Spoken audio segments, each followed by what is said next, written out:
All right, everybody, welcome back to the Bible Study Podcast. I am Travis Pauly, and here we have one goal: learn to love like Jesus. We're back after a break.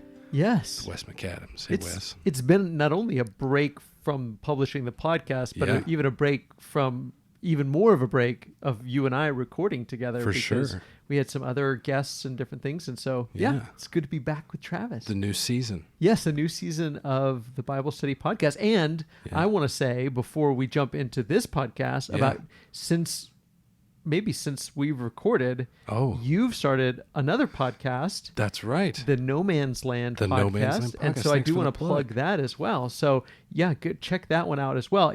If you've ever sat and listened to Travis for 30 or 45 minutes and thought, you know what, I wish I could listen to Travis for an hour or two and other guests, then you're in luck. There's loads of content. Yes, absolutely. So I honestly, it just started being published on Apple Podcasts. That's which right. is where I listen to podcasts. And I was like, yes. And so now I've started to listen. I'm mostly through the first episode. So I just started. So anyway, but it's really, really good. And I'm really excited about it for you. So me too. Check out the No Man's Land podcast on Apple, Spotify, YouTube. That's right. Cool. Yeah, we even video for that one as well. Nice. Yeah. If you prefer the video. Yeah. Nice. Fantastic. Well, for this discussion, I have been thinking about an article for a while that I read. It was published in May of 2021. And the title from Christianity Today is Proof That Political Privilege is Harmful for Christianity. Proof that political privilege is harmful for Christianity. So we're going to violate two of the rules of things not to talk about: politics, and we always talk about religion, but we're going to talk about religion and politics today. That's unless there's a mic on and it's recorded. Oh, and then you can talk about anything. Good to know. I did not realize that. Okay, good. So we are going to talk about politics and Christianity, but it's something that I've always sort of anecdotally felt was true and historically felt was true. I felt like, just from studying Christian history, that from the time of Constantine, from the time that Christianity gained imperial acceptance, political acceptance, state acceptance, and was privileged by the state, it changed, it morphed, it became something that was a perversion of what it was supposed to be. And so there is this very interesting study. Again, it's this article is a discussion of the study that was put out not too long ago. And again, the title, we'll link to this in the podcast notes, but it's Proof That Political Privilege is Harmful for Christianity. And here's sort of how it's summed up. They did a statistical analysis of a global sample of 166 countries from 2010 to 2020. So they looked at the years 2010 to 2020 of 166 countries, and they really were looking at, is Christianity, and of course throughout this podcast we're going to use Christianity in a very broad sense. Right. So if that bothers you, you can stop now. But broadly speaking, they looked at Christianity in these 166 countries and said, is it growing or is it declining? Are the numbers of Christians in these countries growing, increasing, or decreasing? So they looked at 166 countries from 2010 to 2020, and they said that we find that the most important determinant of Christian vitality is the extent to which governments give official support to Christianity through their laws and policies. And so what they're saying is that the extent to which governments give official support to Christianity through laws and policies is actually one of the most detrimental things to Christianity. And it isn't the direction that most people would think.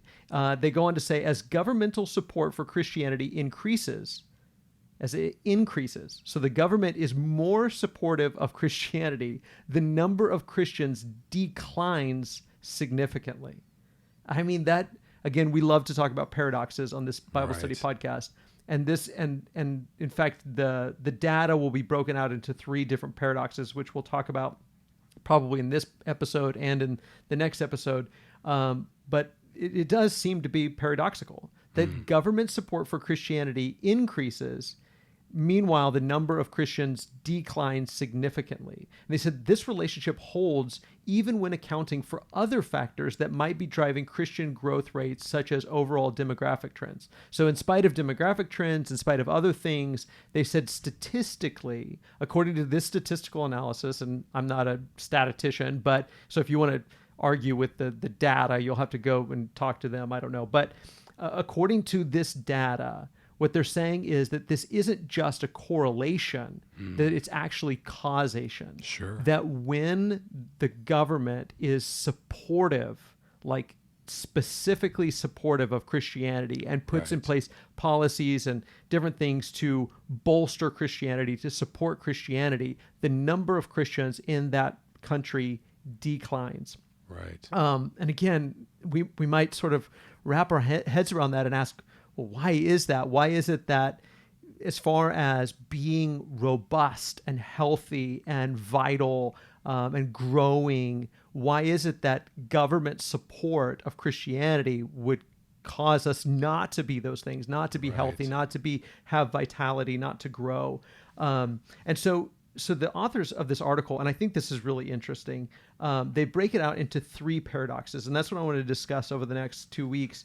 Is the first one is the paradox of pluralism, the second is the paradox of privilege, and then the third one is the paradox of persecution. And I love alliteration, so that helps too. But the paradox of pluralism, the paradox of privilege, and the paradox of persecution. So the first one is the paradox of pluralism, and they start that section of the article by saying many Christians believe that the best way for Christianity to thrive is to shut out all other religions. Ironically, though, Christianity is often the strongest in countries where it has to compete with other faith traditions on an equal playing field. And interestingly enough, they compare it to free market economics, that companies and markets and businesses do better when they have to compete in the free market, in the open market, as opposed to the government runs everything and there's one butcher and there's one dairy and there's one, and it's all state run. Right. It's not going to be as good because they don't have to compete with each other. Right. There's no incentive to make it better. Exactly. And so their argument is that when Christians have to compete in the marketplace of ideas, that they are more healthy, more robust, can make the case for faith better in a free market of ideas where everyone is on an equal playing field, where the state doesn't say, well, our official religion is Christianity. This is especially true in the European continent. So throughout Europe and throughout the history of Europe, Christianity has been and continues to be, within a lot of these countries, continues to be the state-favored religion.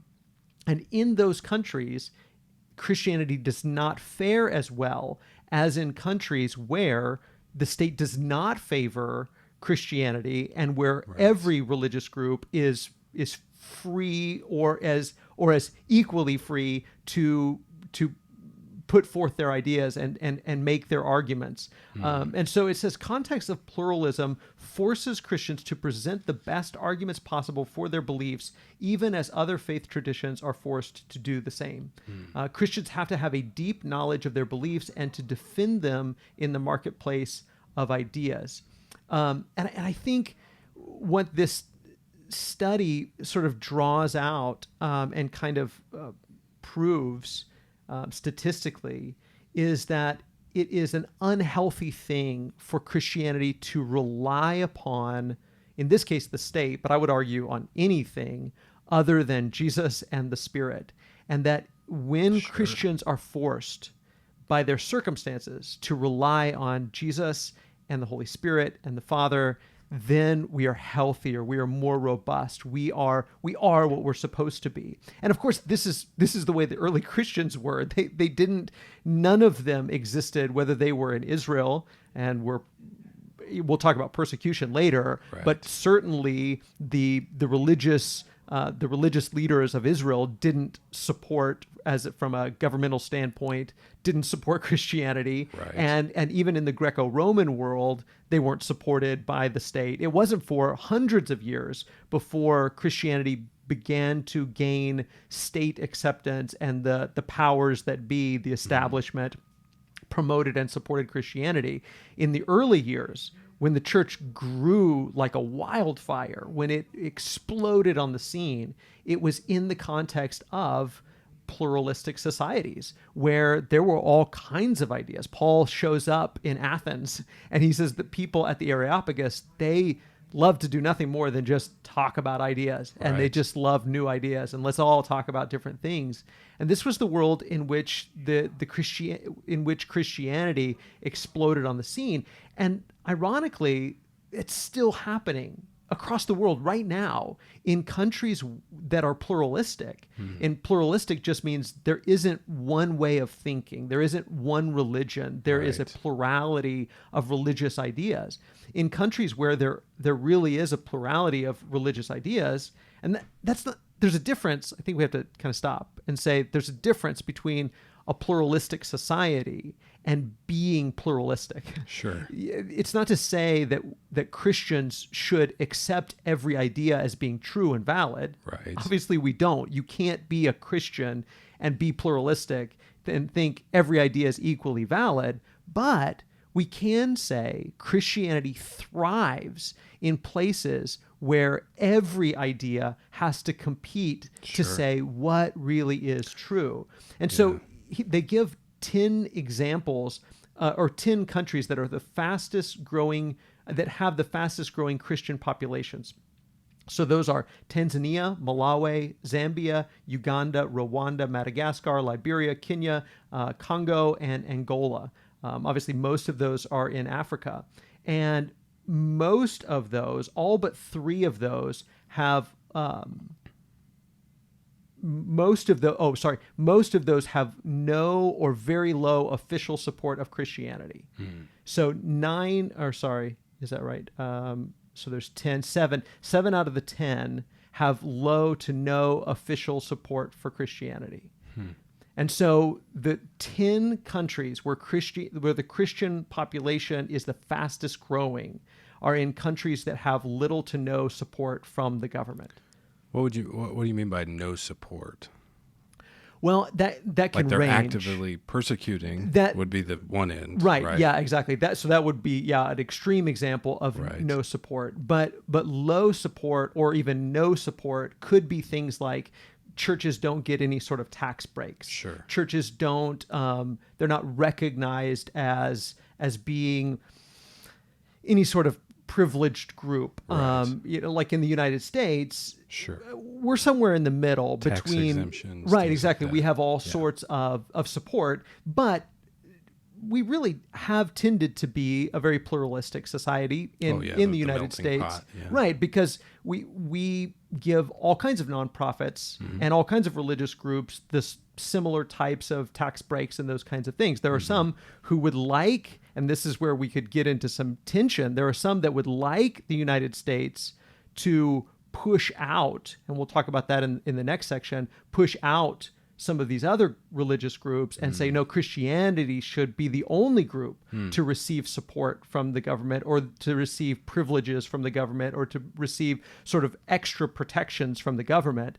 And these are countries where that's not the case, where Christianity gets no extra protection, they get no extra privileges, they get no extra tax breaks.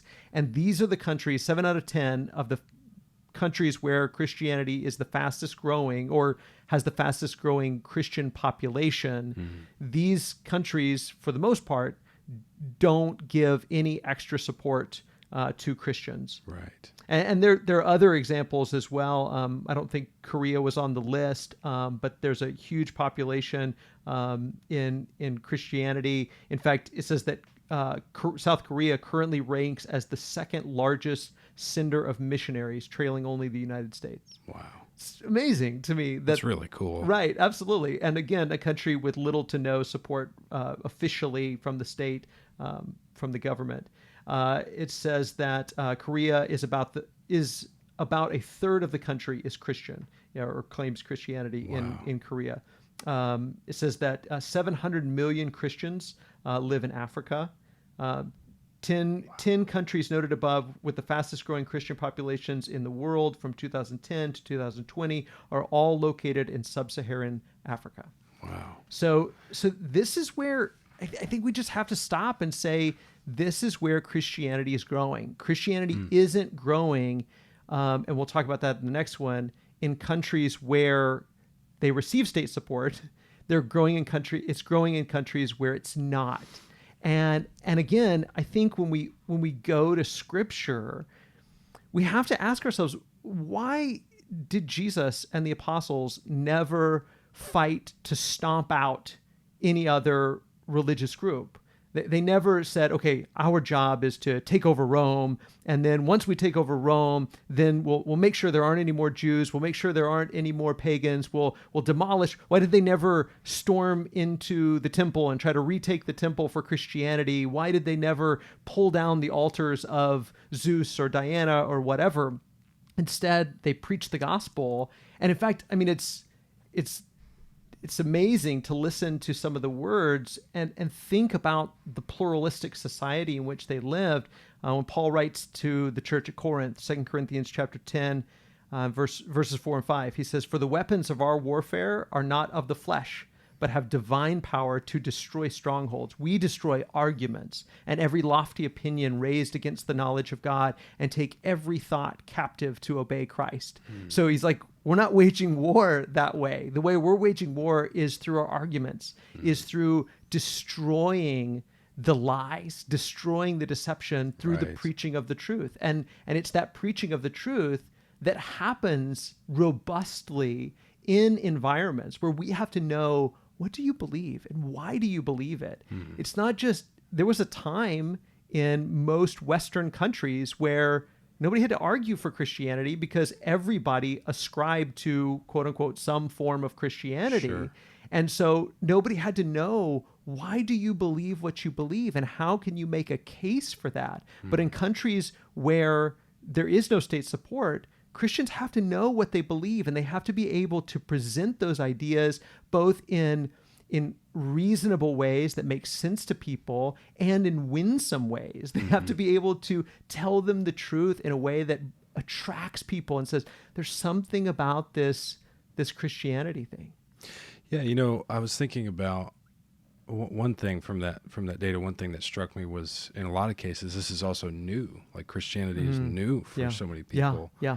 They haven't necessarily, certainly not it's not been in their public consciousness for any long period of time, and certainly individuals being introduced to it may never have even heard the name of Jesus. Right. And I know that's in a lot of cases the case in China right now, where there's such a fast-growing Christian population, and it's actively persecuted. Right. Which is, adds another level of kind of awe as to that happening, and awe of the Spirit working there. I was also thinking, as we were going through some of this, I was thinking about, I've been thinking about this a lot lately, about how the Old Testament is such a model for us, because the New Testament takes place over the span of a couple decades, basically. But the Old Testament is such a span of time following God's chosen people. Right. And I was thinking about, you and I have talked about this, probably talked about the podcast before, but the concept of idolatry, the constant struggle throughout the Old Testament, that they were, they knew they were the chosen people. They, in some sense or another, they passed that down generation to generation. And it wasn't so much that they forgot about God. It was about that they started putting other things in God's place. Because maybe it was because the truth becomes stale. Maybe it's because, I experienced this, something jumps out at me more and more lately about, I haven't thought about that concept in Scripture since I was a kid. And that's when I go, that's dangerous. Yeah. Because you're not actually being transformed by something that, I believe is true. I claim to be true. Yeah. But then it can, when you've just had it always, when it's in your public consciousness always, I think that definitely contributes to, when something's new, it's all new. Mm-hmm. It's all new. But when something has been not only in your, whether you grew up going to church or not, it's been in your, you've been aware of it for your whole life, but also it's in the pop culture. Mm-hmm. It's in, there's nobody saying you can't talk about it, even Mm-hmm. if there's derision and there's, people, it's no secret that often pop culture can, treat Christianity and other faiths, Sure. but maybe faith in general, and because of the predominance of Christianity, it definitely Right. gets picked on the most. Right. We're a big target. Big target Yeah. for, derision and just, treating it like it's a joke. And, Mm-hmm. and then I think I was also thinking about this. It reminds me almost of like political arguments that you can have with people. That I think one of the things that's so hard about establishing any, if you're arguing with someone politically, it's so hard to establish any credibility with each other because you're both just using your buzzwords and language that you both already have associations with. So you're not actually ever talking about the same thing. Yeah. You're talking about two fundamentally different Mm-hmm. values. And I think that happens a lot with Christianity because in places where it's widely known, because you've already heard all of these stories, even if you haven't. Mm-hmm. You've the language that's Mm-hmm. used to talk about them. The attitudes that people have when they approach them, and I think that can, as a Christian, that makes me sometimes cynical when I Mm-hmm. see Christianity pop up in ways that I've seen 1,000 times. Yeah. It's not new. It's Yeah. not.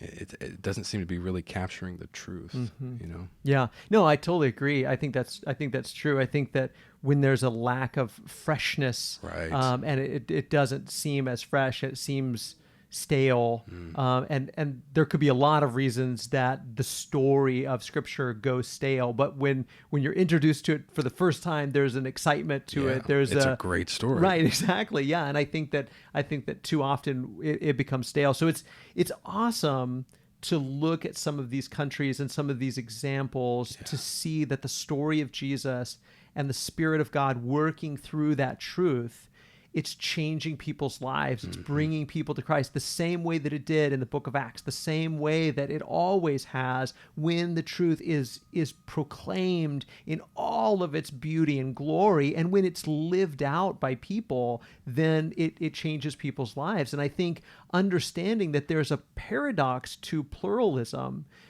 is really important for us, because we can be okay with the fact that we live in a country where there are other ideas. We can be okay with that instead of trying to force everybody. No, stop. Don't. It's like, no, listen, the truth doesn't need to fear examination. If it's true, then we can talk about it. We can examine it. We can think about it. We can compare it to other things. And the truth will always be the truth. And the truth will always defeat the lies. The light will always overtake the darkness. I think about passages like 1 Peter chapter 3, and he's talking about living in a society that's hostile even towards the faith. But he says, even if you should suffer for righteousness' sake, you will be blessed. Have no fear of them, nor be troubled, but in your hearts honor Christ the Lord as holy, always being prepared to make a defense to anyone who asks you for a reason for the hope that is in you, yet do it with gentleness and respect. And I love both of those. Sometimes we stop at always be prepared to make an answer, and we forget the gentleness and respect thing. Like, I don't have to stop someone from being a pagan. Right. I don't have to stop somebody from being a Hindu. I don't have to stop somebody from being a Buddhist. I don't have to stop somebody from being Jewish. I just have to tell them, why do I have hope in Jesus? Right. And I don't have to force them to, well, you're going to be a Christian whether you like it or not, or you're going to keep those ideas that you have to yourself. That always goes well. Right, exactly. It doesn't. And that's the whole thing, is that by trying to have Christianity only be the only idea, then we're actually doing a disservice to the gospel and to Christianity. We'll talk more about that in part 2 of this first episode. We talk about the parity of privilege. But I think first we just have to talk about that parity of pluralism and just acknowledge, not parity, Paradox. Paradox, thank you. Paradox. I was really looking forward to the parody. Parody. My Y looked like, or my X looked like a Y, and it's like, parody? That doesn't make any sense. Yeah, the paradox of pluralism. Yeah.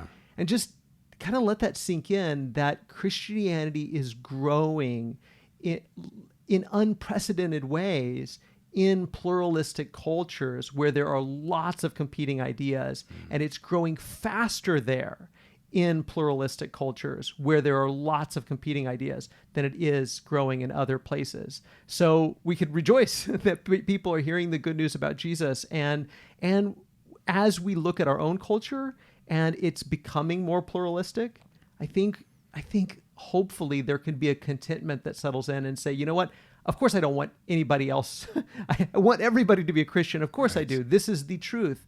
But I can have peace, and I don't have to be anxious. And over again, Jesus tells us, don't worry about it. Don't be anxious. Don't be afraid. And so often we get fearful, we get afraid, we get angry when we see culture becoming more pluralistic, more ideas being shared. And where are all these ideas coming from? And these new ideas and those new ideas. And it's like, it's okay. The cream will always rise to the top. The truth will always overcome. Jesus has and will always be victorious.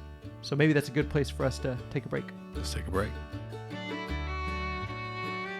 I just want to take a short break from our Bible study to tell you that if you are enjoying this discussion, you might also enjoy my book, Beyond the Verse. You can find the audio version of the book at radicallychristian.com/audible. That's radicallychristian.com/audible. And if you're not already an Audible subscriber, you can actually get my book for free when you sign up for a free trial. So go to radicallychristian.com/audible. Now back to the Bible study.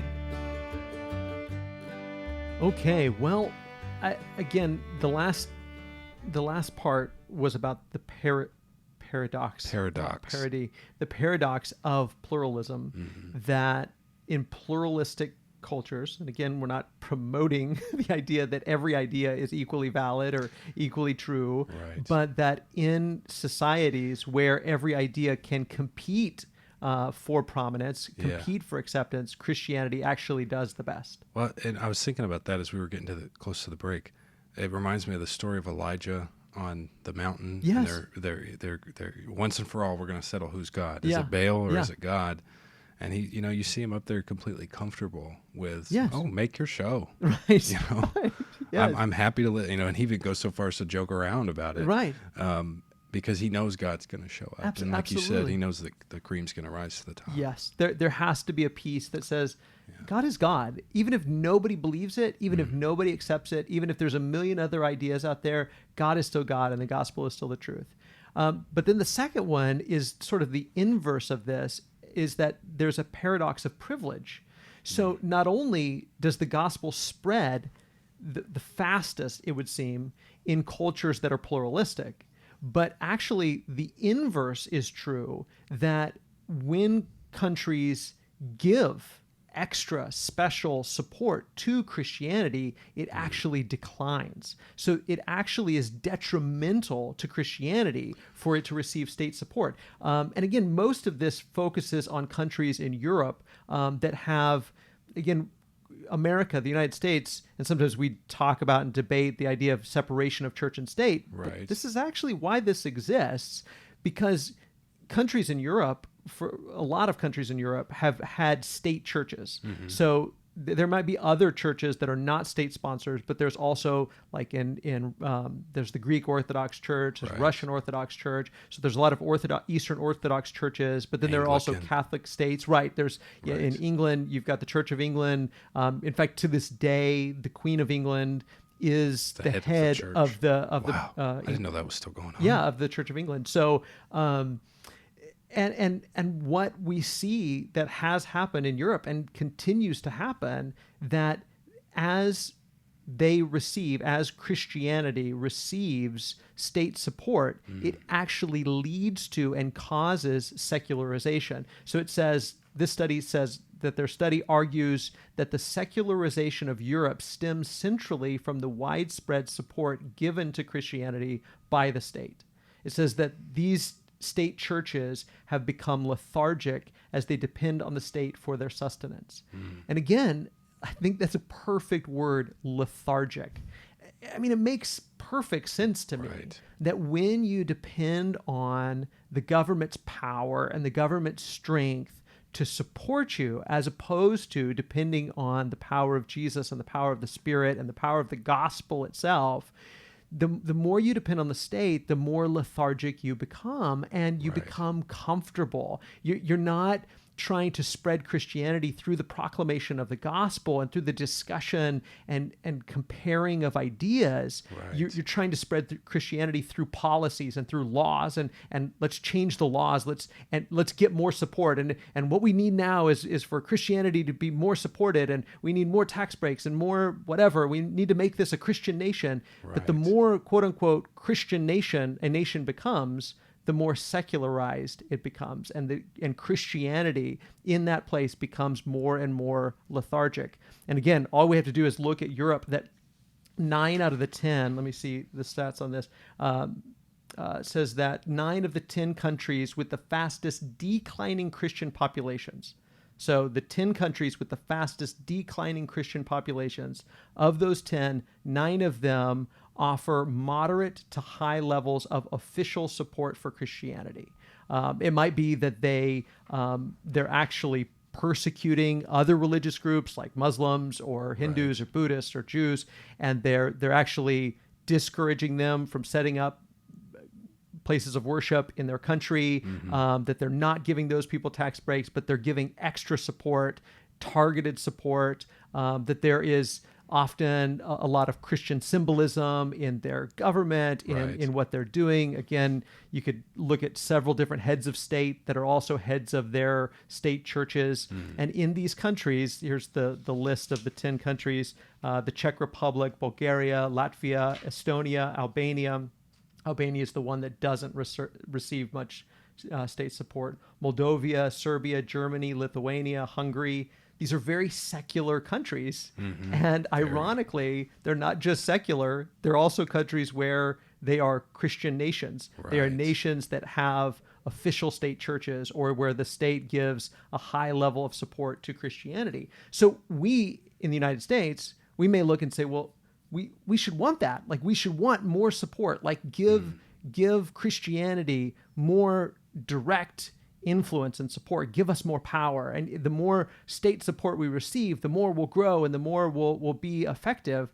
Well, statistically, and I think we could argue too, just from the New Testament, that's not actually a good thing. That doesn't help the church to grow. In fact, it actually causes the church to become lethargic and to become something other than what it was intended to be. We see this again in Rome when the Roman Empire fell and eventually rose up as the Holy Roman Empire, and that led to the Catholic Church and the spread of Christianity through the world, and you have the Crusades and all these things, and it's like this became something very different than we read about in the book of Acts, and a lot of that can go back to whether or not the church is competing in this very organic way of spreading the good news to people and proclaiming the lordship of Jesus, or whether they are depending on Caesar, on Rome, on the state, on the government to support them and prop them up and give them sort of an advantage or give them privileges in the society. And we see that the privileges that come with political power are actually detrimental to Christianity. Sure. Yeah, no, I think one thing I got to thinking about is,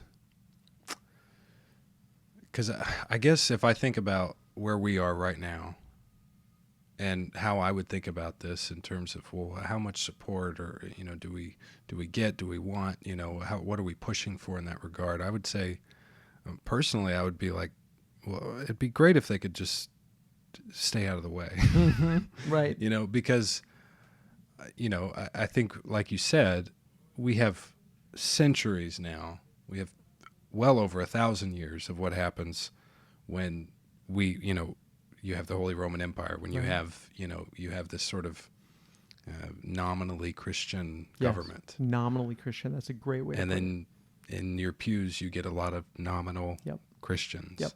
Or maybe not even in your pews. Maybe not. They just don't show up. They just say, I'm a Christian. I think eventually, That's exactly that's always the trend you see. And I think you see that in Europe now. Absolutely. For sure. Absolutely. I mean, there's just church attendance is almost nil, even though they're quote unquote a Christian nation. In some of these cases, basically no church attendance. Very atheistic and yes, agnostic very secular societies. And some people that are both atheists and church members. Right. My sister was a missionary in Scotland, a missionary because it's in the Europe. Tradition. Right, exactly. Right. So they were both church members and unbelievers. Right. And maybe didn't see any disparity with that, because that's where births happen. That's where christenings happen. That's where weddings happen. That's where funerals like that happen. in the United States. Right, absolutely. And so the more it becomes intertwined with society, with the government, with just the way things work politically, right, the less it becomes something that is a personal faith in Jesus and discipleship. Yeah, so I think on the one hand, you see what happens down that road. And then on the other, it seems masochistic to almost want persecution or want anything like that. Right. So I guess as far as what you could hope for would be, let's just go our separate ways. Let's let the church survive on its, like we've been talking about, on God and the Spirit. Right. And the church's members that, will determine, well, how hard are we going to work to spread the gospel? Yeah. How much does it matter to us? Right. And then I also think that, kind of going back to that idea of idolatry, that I think there's especially here, thinking about the U.S., there are so many things competing for our attention. Mm-hmm.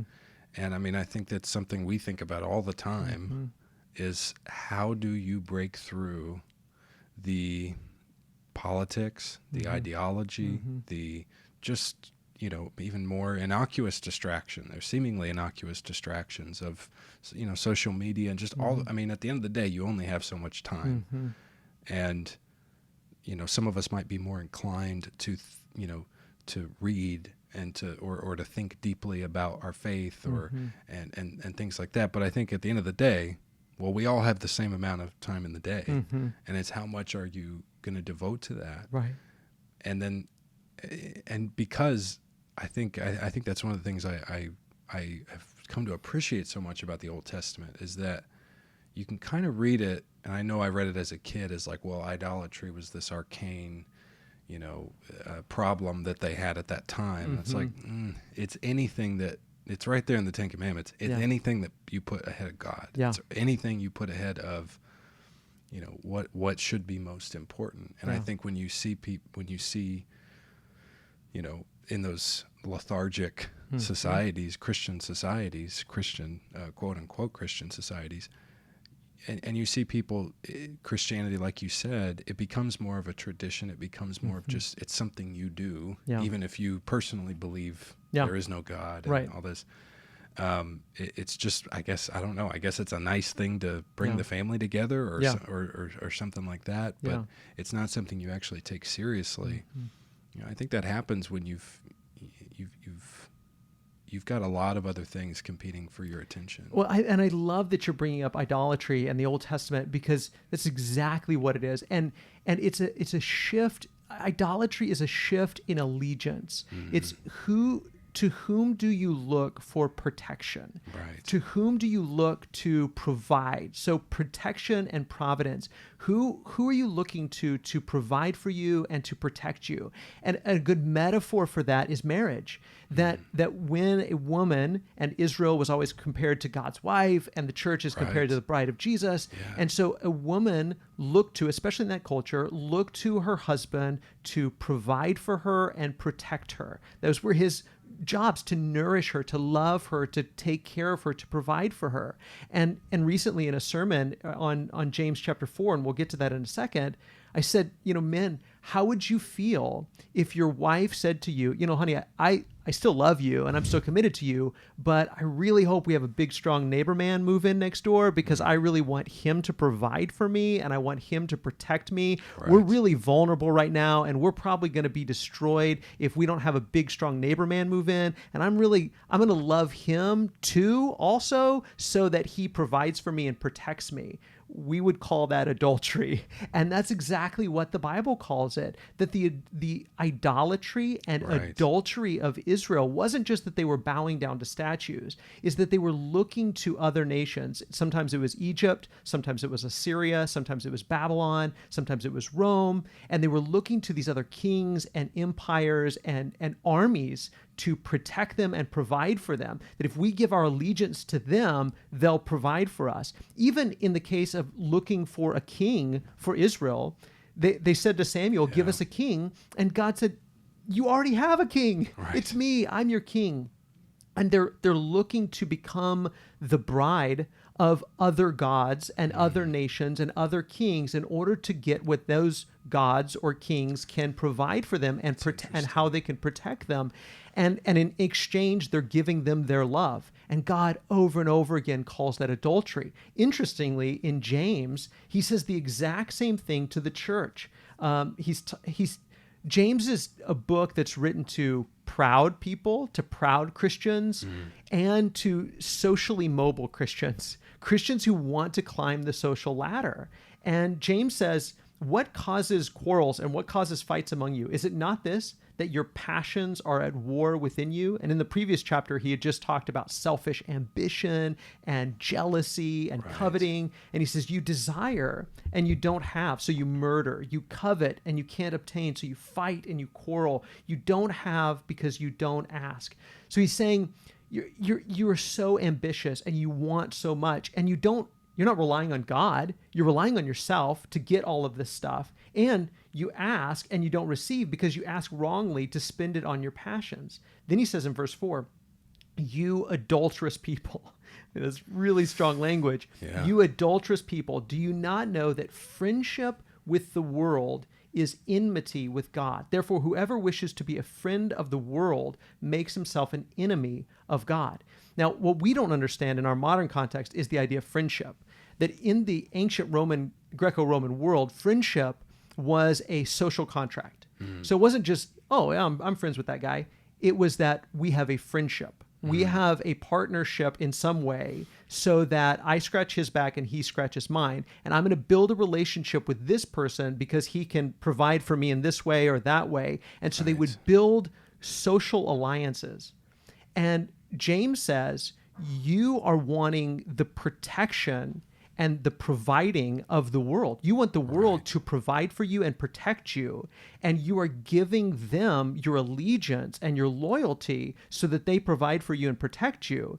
That's adultery. And when you try to be friends with the world and love up to the world so that they provide for you and protect you, you are making yourself an enemy of God.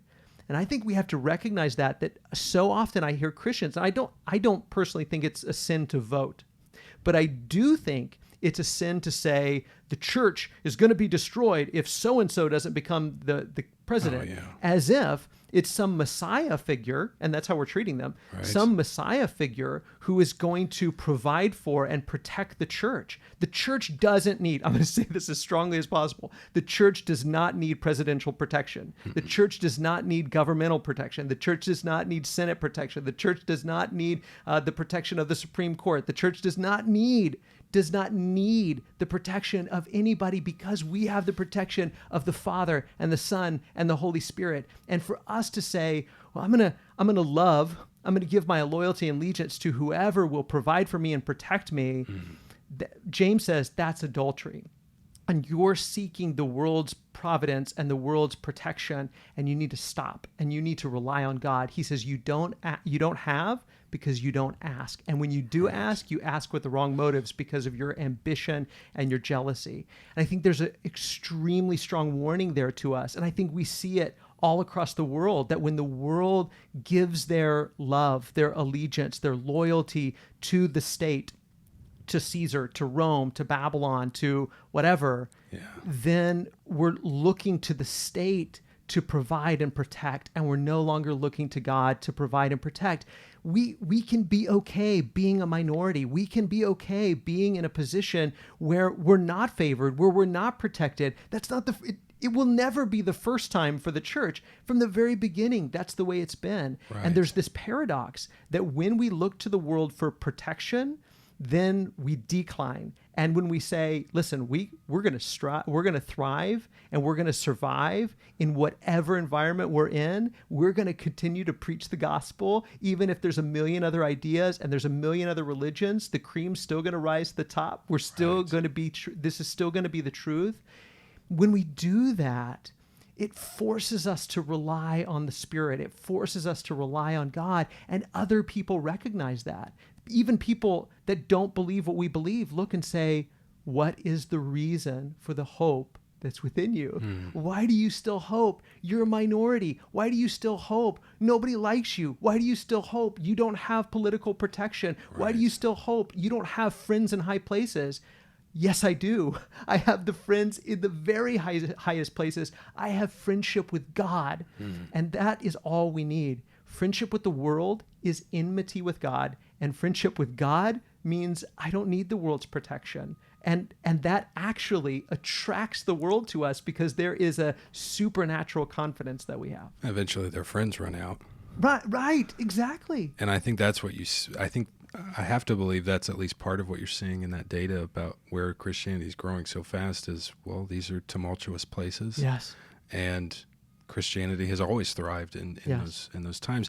I was also thinking how this plays out practically and personally, on you could say the lowest of levels.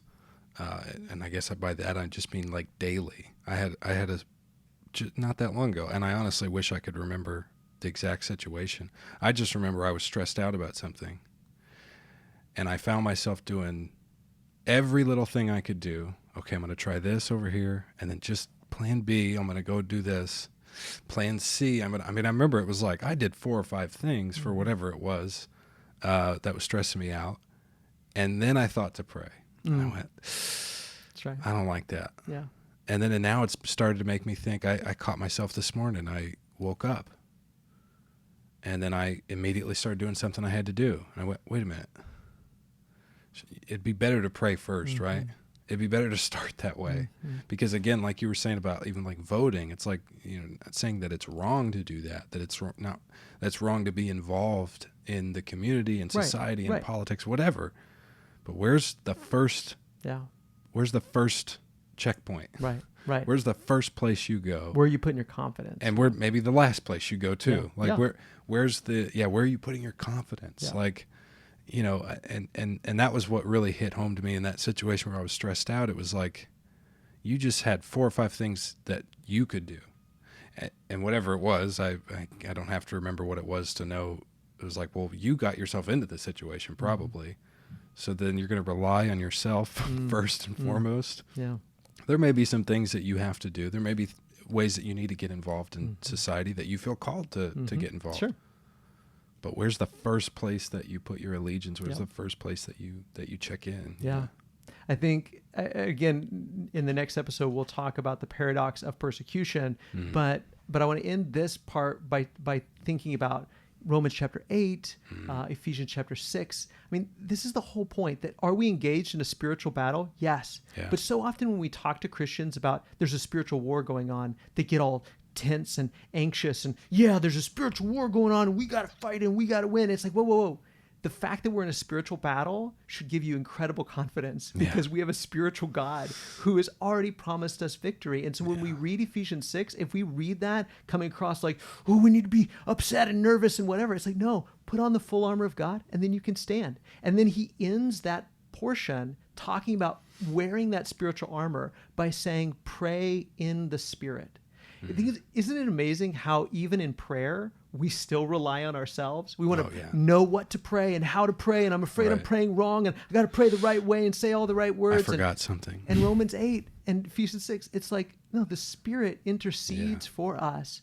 We have nothing to fear. And I think these paradoxes, the paradox of pluralism, the paradox of privilege, I think it's a reminder that if we have God, if we have Jesus, if we have the Spirit, we are already victorious and we have nothing to fear. And the church that has that kind of confidence is unstoppable. Thank you so much for being part of the Radically Christian Bible Study podcast today. We hope that you've enjoyed this episode. I want to give a special thanks to Travis Pauly and to our McDermott Road church family for making this podcast possible. As always, we love you, God loves you, and we hope that you have a wonderful day.